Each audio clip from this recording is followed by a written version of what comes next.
Magandang araw mga kamultay, mga lods. Ngayong araw may project tayo. Nasira yung makina natin. Gagawin natin mamaya. So huwag kalimutan mga like, share, at syempre subscribe mga lods.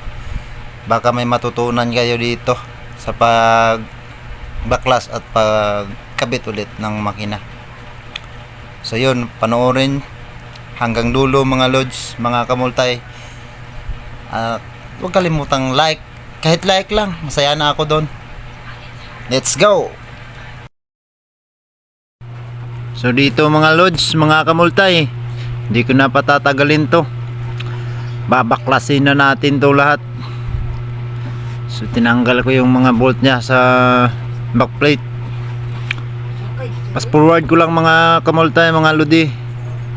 Kasi pag ito hindi ko pinas forward, ang haba-haba. Buong araw ko tinarbaho to mga lodi, mga kamultay.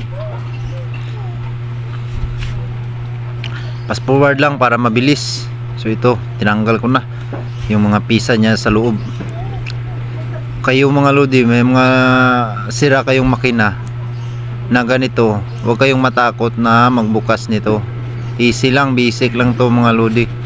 Masdan nyo lang mamaya paano ikakabit, kung anong klase mga parts. So ito mga lods, inumpisahan ko na, madali lang to. Babaklasin ko yan lahat. Ano tong sira dito? Conrad bearing. Akala ko walang tama yung yung crankshaft, meron pala. So gagawin ko dito, tatanggalin ko na lang yung head at i-grind natin mamaya, i-repaste. So tatanggalin natin yung head mga lodi, mga lods, mga kamultay, para ma-repaste tayo, makapag-repaste tayo.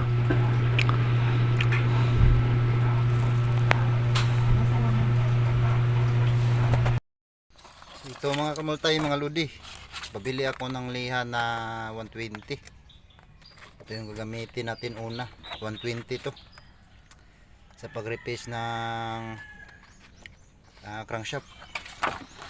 Pagkatapos ito 1,000, finishing ng 1,000 para makinis siya. Panoorin nyo kung paano ko i-repaste yung crankshaft mga kamultay, mga lods. Pabili na rin ako ng dalawang ganito. Palitan ko ng asiti. Palitan nyo ng oil. Saka sa mga ganitong problema mga lods, mga kamultay, kaya nagkakaganito siya, nasisira yung niya, yung Conrad bearing. Ito grabe, sir, nasira manipis na manipis, sunog. Yan, pag may ganito kayong makina mga lods, mga kamultay, ganito ang sira, titingnan nyo ang fuel pump, ang oil pump oil pump. Ito dapat nagpa-function to. Ito yung pinaka importante. At saka ito yung main bearing. Ito mga kamultay, main bearing tawag nito. May butas dito,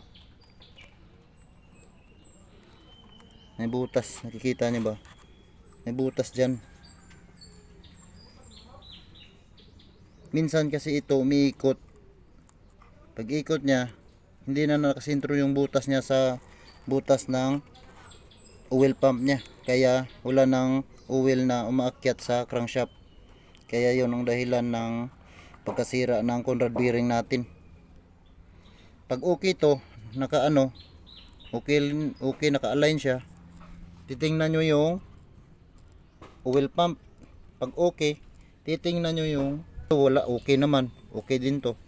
Titingnan ko ito dito, baka barado na.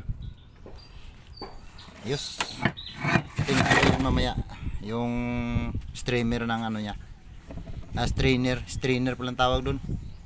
Strainer ng oil nya. So panoorin nyo mga lods hanggang dulo kung paano ko i-replace yung crankshaft na may tama ng ano, motor bearing. Panoorin nyo mga lods.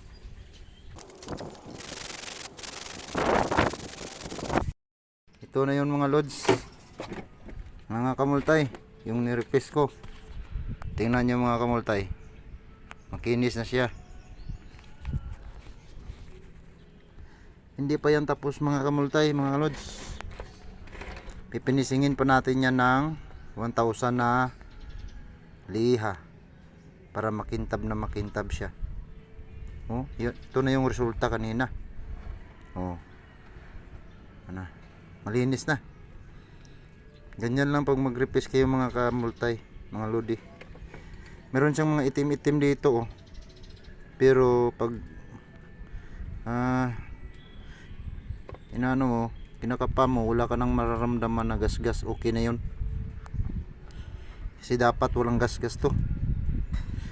Kasi itong Conrad bearing nya, madaling masira to, ito.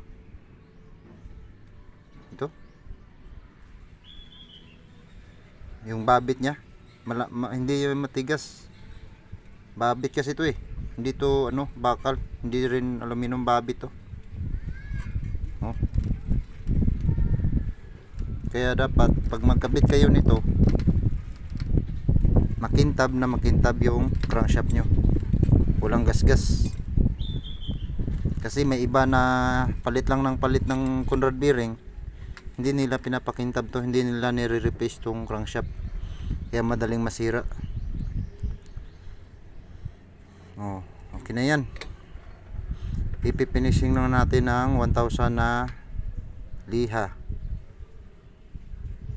Okay, let's go. Okay na yan. So yun, asimbol na natin to mga lods, mga kamultay, nang matapos na. Makapaglaot na tayo mamaya. Asimbulin na natin. Ang init na. Let's go.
So yun mga lods, ayos na.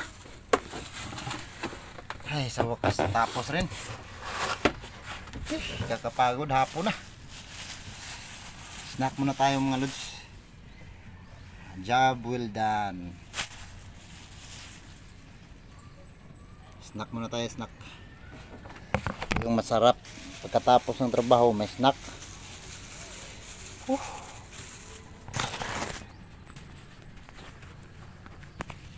Oh, snack tayo. Nakapagod mga lods. So yun lang mga lods. Salamat sa panonood. Saka share naman. Saka like. God bless you all.